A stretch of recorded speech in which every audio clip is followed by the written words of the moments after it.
Hello. Thank you everybody for watching this video and taking time out of your day.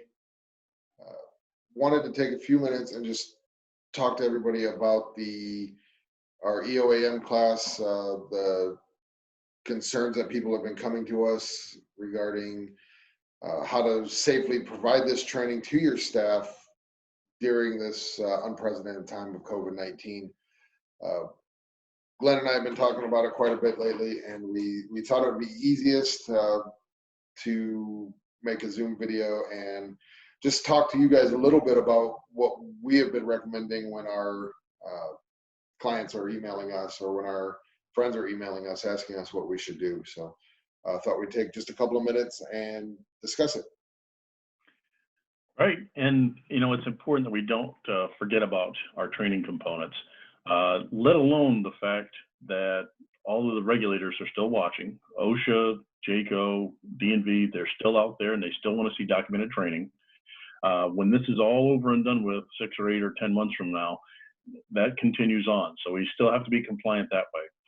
The other bigger factor is we're starting to see more and more aggression. People are irritated, aggravated, and they're showing up at the EDs, they're showing up at healthcare providers, and they're already on edge. Look, people have been stuck inside for a long time now, and that aggression, that frustration comes out, and it's coming out more and more prevalent on your staff.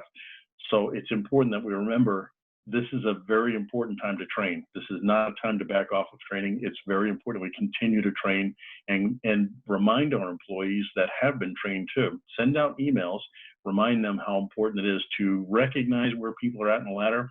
And as always, it's that first option, that first opportunity when they first hit the door, that sets the stage for the behavior expectations, and it sets the stage for how we're going to address concerns and that we are here to help them. So it's important that we keep all those components alive. Well, Glenn, I know what I've recommended with my clients that have emailed me, but how are you telling your clients to continue this training?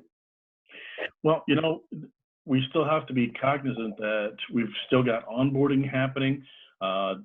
People need to be recertified. So one of the options is to use didactic training. In other words, just do the PowerPoint and explain the process, explain the ladder, how it works, what to look for, how to identify where people are at in the ladder and what we should do.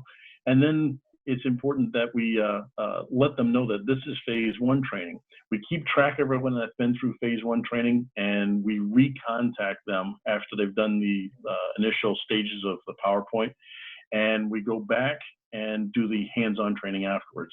And that's going to pose its own problems. Now, the number of people that you train could be significant. So given the fact that we need to respect that 6-foot boundary and keep social distancing, use a larger room if you want to, put a lot of people in there, keep the distance between each other, and just copy what they've done with the airlines. For instance, airlines have gone from a capacity of 130 to 127 people on a plane. Now they've cut it down to 75 people on a plane. I flew back out to Chicago a while back, and I had a whole row to myself. If you live in the same household, you can share a row, but essentially they've cut the capacity down to half. You do the same thing and just use a larger room maybe and present this to more people so we can stay up to date. Yeah, good. Another option that I've recommended is maybe using Zoom or other webinar type events, as long as it is still interactive and we have the ability to get questions from the participants. This would work out pretty well to allow you to reach a large number of people from a safe location. Otherwise, using social distancing, we've always said book an auditorium, fill it as many people as you can. Right now, that's probably not the best idea. You mentioned phase 1, Glenn. What do you think phase 2 should look like? Again, keep in mind that we need to always teach phase 2.